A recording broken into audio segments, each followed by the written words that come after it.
भलीकार अॼु असां ज़ुल्फ़कार अली भट्टी जी इन नुक़्ते नज़र जो हिकु गहरो जाइज़ो वठी रहिया आहियूं जेको हिन 1971 जे बुहरान यानी ओभर पाकिस्तान जी अलीहदगी बाबति पेश कयो हो।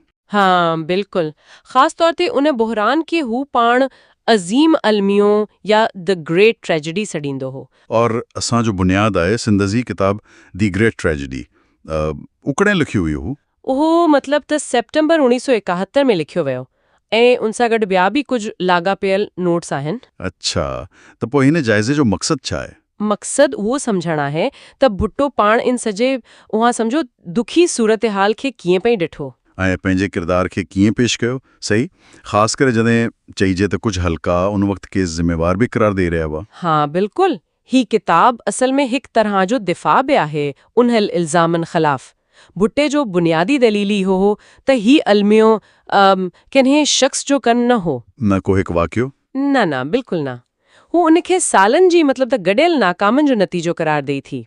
कहिड़ियूं नाकामियूं?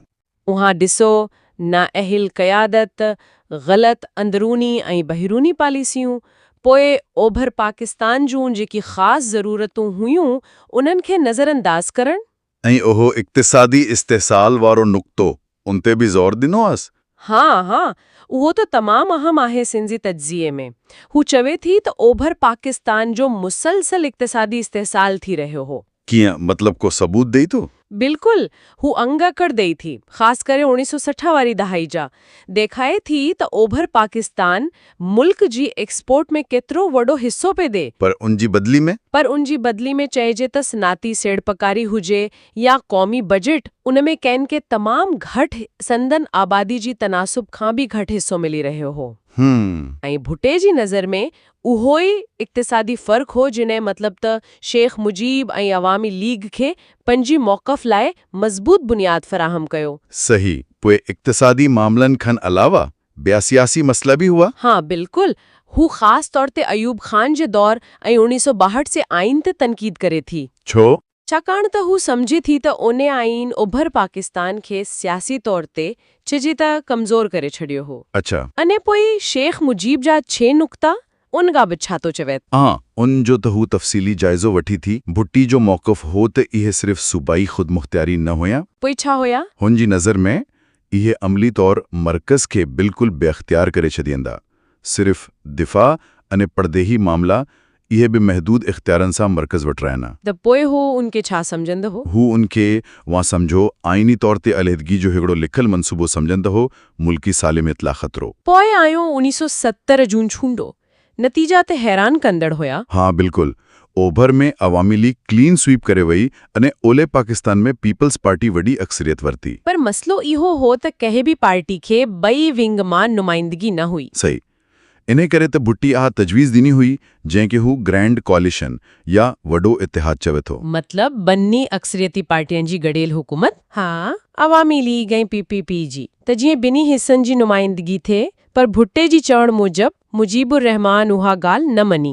उनखां पोइ ॻाल्हियूं शुरू थियूं जेके नाकाम थियूं। उन नाकामी जो सबबु भुट्टो छा थो ॿुधाए? ॾिसो, भुट्टो लिखतो त हिन समझौते जी कोशिश कई, पर शेख मुजीब मतलब त 6 नुक़्तनि तां हिकु अंश बि पोती हटण लाइ तयार न हो।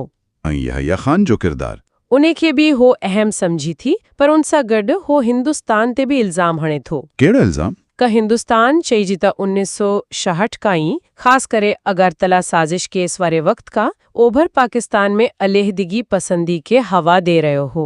अच्छा, उहो केस जंहिं में मुजीब ते इल्ज़ाम लॻो हो? हाँ, उहो ई, जेतोणीकि उहो केस पोइ वापसि वरितो वियो हो। भुट्टो समझी थो त हिंदुस्तान पाकिस्तान जी अनदरूनी कमज़ोरी जो फ़ाइदो वरितो। ऐं पोइ आयो 25 मार्च 1971 फ़ौजी ऑपरेशन। उन बाबति भुट्टी जो छा ख़्याल हो? ॾिसो, हू उनखे हिकु अफ़सोसनाक क़दम त ज़रूर चवे थो, पर मजबूरी वारो बि। मजबूरी कहिड़ी? हिन जे नज़र में ओभर पाकिस्तान तरफ़ां अलीहदगी जो बाक़ाइदा ऐलान थियण वारो हुआ। उन खे रुकण लाइ उहो क़दम ज़रूरी थी पियो हो। मक़सदु पाकिस्तान खे गॾु रखणु हो मतलब था। पर उहो बि त सच आहे त उन वक़्तु भुट्टो ते पपप ते बि त इल्ज़ाम लॻी रहिया हुआ। हाँ बिल्कुलु, उहो ॾाढो पेचीदा ऐं चइजे त मुतनाज़ा वक़्तु हो। मुख़ालिफ़ ऐं कुझु अख़बारूं छा पियूं चवनि? एहो चवनि पिया त भुट्टो इक़्तिदार में हिस्सो पई चायो ऐं उहो जेको हो मार्च जी शुरूआत में ढाका असेंबली इजलास जो बाइकॉट कयो हो उहो ई ॻाल्हियुनि जी नाकामी जो सबबु बणियो। अच्छा, त पोइ भुट्टो इन जो जवाब कीअं थो ॾिए? हू पंहिंजी किताब में इन्हनि इल्ज़ामनि खे बिल्कुलु रद्द करे थो, सख़्ती सां। कहिड़ो दलील ॾेई थो? हू चवे थो त PPP त हमेशा इस्तेहसाल जे ख़िलाफ़ हुई, हिकु सोशलिस्ट हल पई चाहियो सॼे पाकिस्तान लाइ। ऐं 6 नुक़्तनि बाबति? हुन जो मौक़िफ़ हो त हुन कोशिश कई त मुल्की सालमियत जी दायरे में को क़ाबिल अमल समझौतो थी वञे।